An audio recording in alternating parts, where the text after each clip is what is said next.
शहीद मोहम्मद इम्तियाज एक सच्चे सिपाही की शहादत जिसने मुल्क को फख्र और आंसू बहाए। बीएसएफ के सब इंस्पेक्टर मोहम्मद इम्तियाज अब हमारे बीच नहीं रहे, लेकिन उन्होंने अपनी बहादुरी, उनके जज्बे और हुब्ल वतनी की जो मिसाल कायम की, वो हर हिंदुस्तानी के दिल में हमेशा जिंदा रहेगी।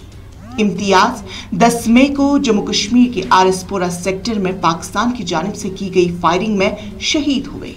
जब उनकी लाश तिरंगे में लिपटी हुई उनके आबाई गांव नारायणपुर छिपरा पहुंची तो गांव के हर कोने में एक ही बात थी, हमने अपना बहादुर बेटा खो दिया है। गांव में हजारों लोग अपने बहादुर बेटे को तिरंगे में लिपटे देखने के लिए जमा थे। इस हुजूम में हर मजहब, हर जात के लोग शामिल थे। कुछ के आंखों में आंसू थे, कुछ की आरज़ुओं में गुस्सा था। हर एक के जबान पर सिर्फ एक ही बात थी कि भारतीय हुकूमत को बदला लेना चाहिए। मातम के साथ साथ गांव की गलियों में फख्र की गूंज भी थी।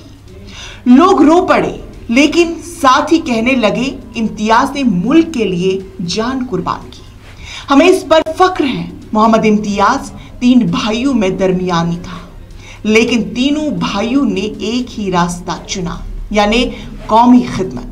एक भाई भारतीय फौज में है, दूसरा भी सरहद पर तैनात है और इम्तियाज 35 साल बीएसएफ की खिदमत करने के बाद अब अमर हो गया।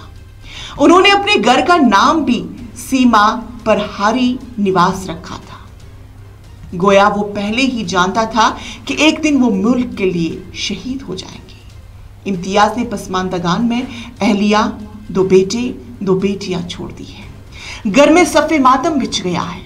बच्चे बार बार तिरंगे में लिपटे बाप की तरफ देख रहे थे और किसी को समझ नहीं आ रही थी कि उनका बाप कभी वापस नहीं लौट के आएगा। लेकिन सबसे बड़ी बात यह थी कि इम्तियाज की अहलिया ने आंखों में आंसू भरे लेकिन सीना ऊंचा करते हुए कहा कि मुझे फख्र है कि मैं एक शहीद की बेवा हूं।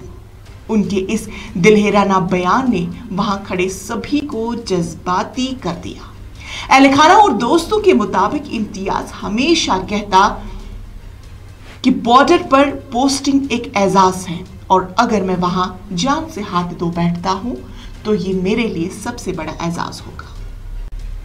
उन्होंने अपनी पूरी जिंदगी मुल्क की खिदमत के लिए वक्फ कर रखी थी। वो न सिर्फ एक सख्त सिपाही था, बल्कि अपने गांव में एक निहायत मेहरबान और मददगार शख्स भी समझा जाता था। वो हर त्योहार पर गांव आता, बच्चों को तहाइफ देता और बड़ों से आशीर्वाद लेता। शहीद इम्तियाज को सरकारी एजाज के साथ आखिरी अलविदाई दी गई। सायरन के डीआईजी नीलेश कुमार, डीएम अमन सुम्पेर और एसएसपी डॉक्टर कुमार आशीष समेत कई आला हुकाम ने उनके आखिरी सफर में शिरकत की। वहां मौजूद हर शख्स की आंखें नम थी। डीएम ने कहा कि शहीद इम्तियाज जैसे लोग हमारे मुआशरे के हकीकी हीरो हैं। हमें उनकी जिंदगी से तहरीक लेना चाहिए। आखिरी रसूमात के दौरान पूरा गांव भारत माता की जय और शहीद इम्तियाज अमर रहे के नारे से गूंज उठा। इम्तियाज की लाश गांव पहुंची तो लोगों का गुस्सा पाकिस्तान के खिलाफ फूट पड़ा। ड्राउन दो पाकिस्तान, शहीदों का बदला लो नारे हर गली, हर चौक में लग रहे थे। आम लोगों का मुतालबा है कि हुकूमत हिंद को अब सख्त जवाब देना चाहिए ताकि दुश्मन मुल्क दोबारा ऐसी हरकत करने से जुर्रत न कर सके। गांव वालों ने एक आवाज में कहा, शहीद का खून रायगा नहीं जाना चाहिए। मोहम्मद इम्तियाज की शहादत सिर्फ एक शख्स की कुर्बानी नहीं, ये एक पैगाम है कि हिंदुस्तान के फौजी अपने फर्ज के लिए हर कुर्बानी देने के लिए तैयार है। ये शहादत हर नौजवान को ये सोचने पर मजबूर करती है कि क्या हम मुल्क के लिए कुछ करने के काबिल हैं? क्या हम इस काबिल भी हैं कि हमारे सिपाही हर रोज इस कुर्बानी का एहतराम कर सके? मोहम्मद इम्तियाज ने मुल्क के लिए सब कुछ कर दिया। अब ये हमारी जिम्मेदारी है कि हम उनके ख्वाबों को, हिंदुस्तान को हकीकत बना दें। उनकी शहादत को महज एक खबर न समझे, बल्कि उसे एक इल्हाम के तौर पर इख्तियार करें। इसके खानदान के साथ खड़े हो, गांव की हिमायत करें और सबसे अहम मुल्क के इत्तेहाद, सालमियत और फख्र को हर कीमत पर बरकरार रखें।